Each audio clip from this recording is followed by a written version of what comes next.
Wednesday, September 20th, 2023 marks the first 100 days following the inauguration of the 10th Senate on June 13th this year. The inauguration of the Parliament followed President Bola Ahmed Tinubu's proclamation via a letter to the Clerk of the National Assembly in line with Section 64 Sub 3 of the 1999 Constitution. The first duty of the senators was the election of the presiding officers, the President of the Senate and the Deputy Senate President, and after a keen contest, Senator JIBRIL from Akwa Ibom State emerged as the President of the Senate, defeating Senator Abdulaziz Yari, a former governor of Zamfara State.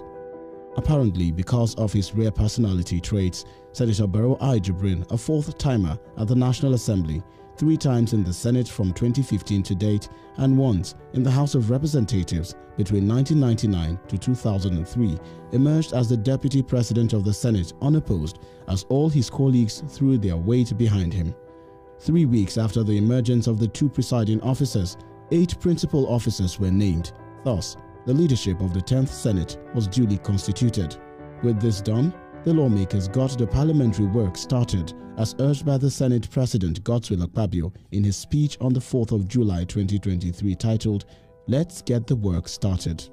On July 6, Senator Barau for the first time presided over the plenary session. During the session, 5 motions were moved which attracted applause from across the Red Chamber and beyond. Senator Barau had presided over the plenary on other occasions in the absence of the President of the Senate in the last 100 days.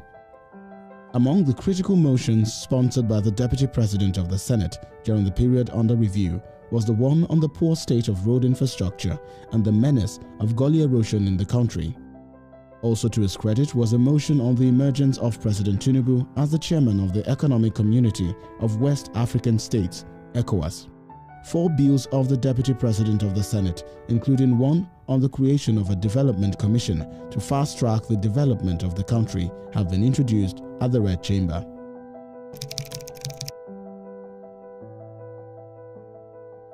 Recognizing the heterogeneous nature of the country, the Deputy Senate President selected his 7 key appointees from across the country. 4 were drawn from Kano State, 2 from the southern part of the country, Oyo and Imo State, and 1 from Kwara State, the north-central geopolitical zone.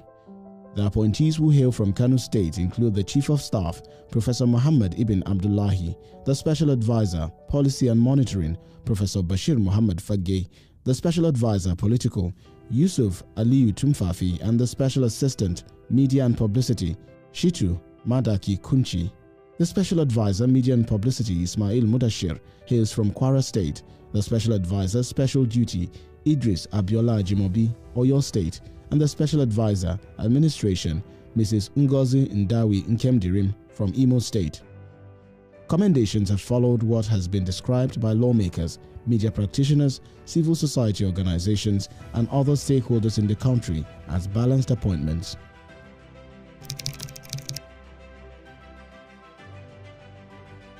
For Senator Barau, his representation has been constituent and pro-masses driven. Hence, the unfettered access he grants to people from Kano North, Kano State and beyond, the old, young, rich and poor, APC members and members of other parties. For instance, in August, he instituted a scholarship program through which hundreds of tertiary institution students from Kano North Senatorial District were given 50,000 naira each. The program was flagged off at the Bayero University Kano, the BUK. Before the scholarship scheme, the Deputy President of the Senate had paid WAEC and NECO fees for hundreds of secondary school students. To boost agriculture in the state, Senator Barau also distributed fertilizer to farmers across the 44 local government areas of the state. According to beneficiaries, this initiative would enhance their output and contribute towards attaining food security in the state and country. On September 6, the people of Rimindako community in Bagwai local government area of Kano State, through a human rights activist, Barrister Muhammad Zubair, lauded the Deputy President of the Senate over the construction of Yasenya Bridge and Access Road in their community.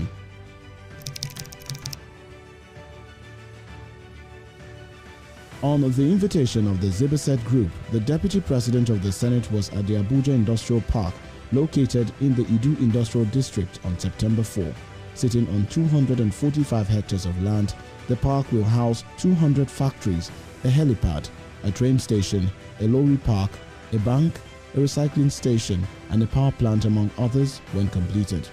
The park is an initiative of the JIBRIL Group, jointly funded by Adil Aydin Kurt and Temel Kurt from Turkey. The company's managing director, Adil Aydin Kurt, conducted Senator Barau around the project. Kurt told his visitor that the project, when completed, will provide 40,000 direct jobs to Nigerians. Moved by the 40,000 jobs to be created, Senator Barau said the parliament would provide the necessary legislative support to the company, saying the